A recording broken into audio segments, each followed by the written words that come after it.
Hello, I'm Nilanjana. I'm from Singapore. And my question is for Mr. Ash. He mentioned Invictus. What I understand or what I've read of Burmese literature, Bojang Wong Sang himself translated Invictus. Am I correct? I would like to add it to your comment. You said that U Win Tin also read Invictus. That is what sustained him through his prison period. So even Bojang Wong Sang, I believe. Am I correct in that? That's my question.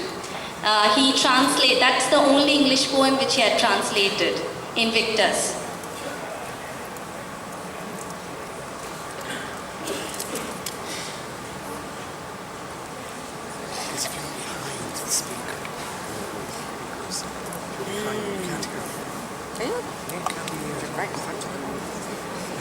They're sitting because all the speakers are in front of them.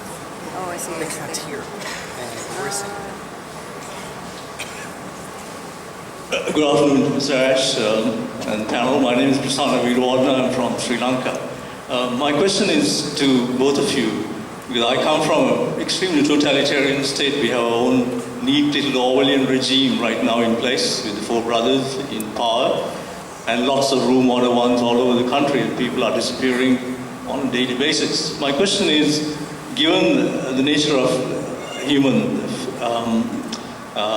nature, do you think totalitarianism will ever die? Because, hubris dictates disasters wherever we go. I mean, the British in Afghanistan and Iraq, the Americans wherever they go, and they never seem to remember their past mistakes. So, will we ever put down totalitarianism in its false forms? Thank you.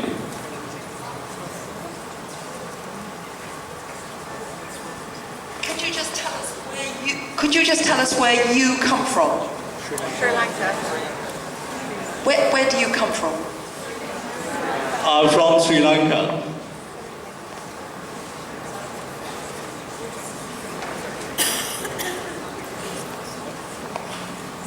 Thank you. David Pilling from the Financial Times. I'd like to ask Timothy Garton-Ash about the crystal spirit and the idea of not being partisan, especially to those who are on the right side of history, the good guys. How should a political journalist, writer operating in Myanmar write about Daw Aung San Suu Kyi? To what standards should they hold her? Because she is the ultimate idol. So how does one approach her?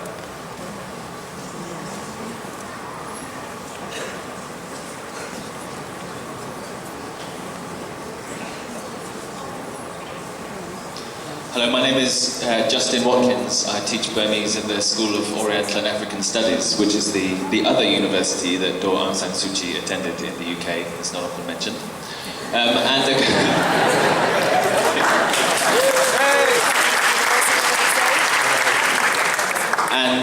Well, the question I have relates. I tried to ask it yesterday in Professor Garton-Ash's lecture, but didn't have the chance.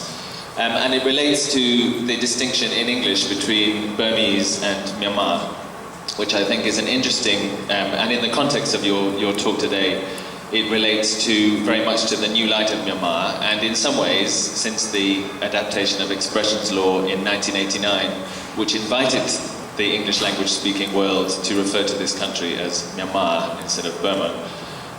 It could perhaps be thought of as an example of censorship reaching out of Burma into our own minds, and indeed the word Myanmar forms a very intense and daily palpable part of our own reading of political writings about Burma, about Myanmar, whichever word we choose to use.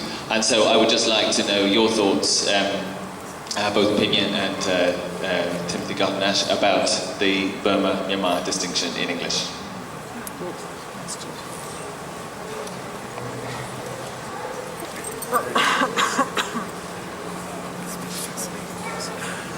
The question of who translated Invictus? Yes. That is a difficult question. my name is Zong.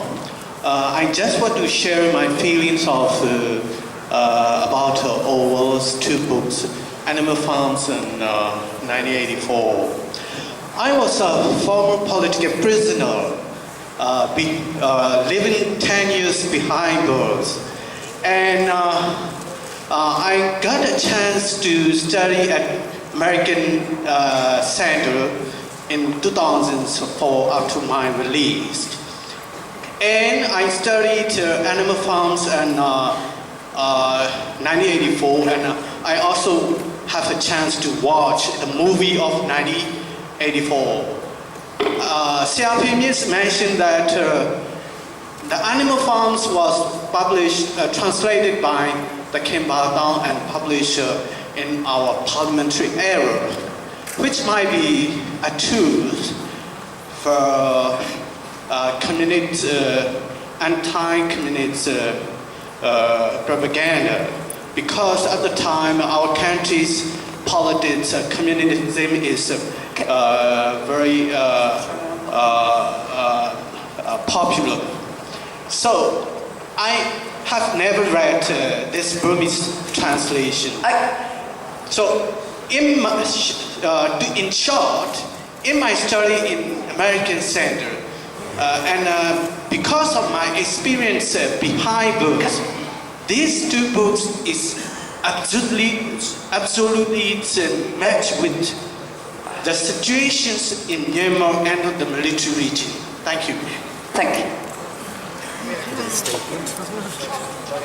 Translation of Invictus. Sorry. Translation of Invictus. Some people said that Invictus was translated by General Aung San, and some said it was translated by Wu Nyobya, his friend, the editor of the Orwell journal, the Peacock magazine of the Rangoon University magazine. Some people say it was translated by some other person. So it is still confusing, not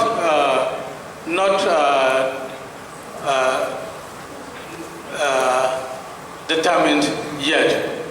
As for me, some people said it is by Ujong San. That's all. Some people said it's by Unyomya, like that. But I'm not quite sure.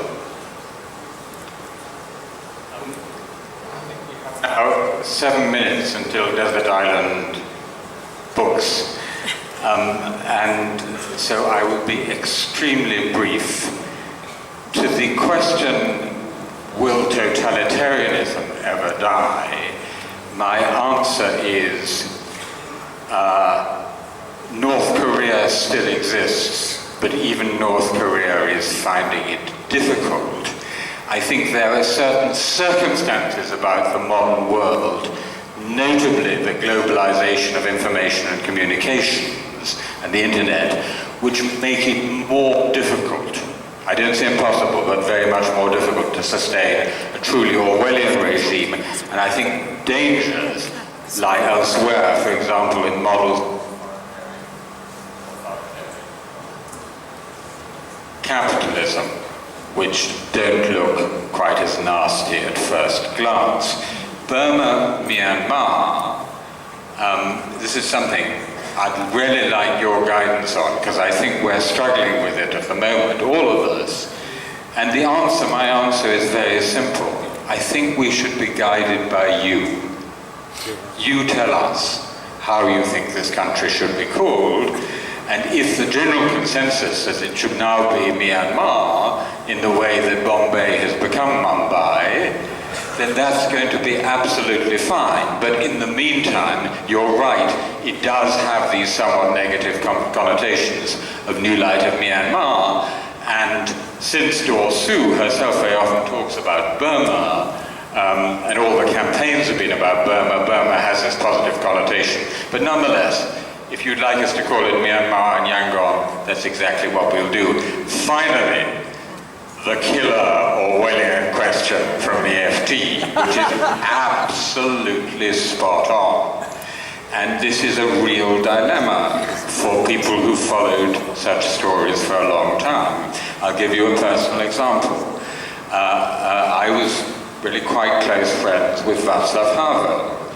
heroic dissident, magnificent political writer, suddenly he becomes, almost overnight, a president, a politician, starts doing what politicians do, makes compromises. What do? You're his friend, but you're a political writer. Answer, you go back to Orwell, you take Orwell's advice, and you tell it exactly as it is. And that's what we should do in this case too. Thank you very much. Yay.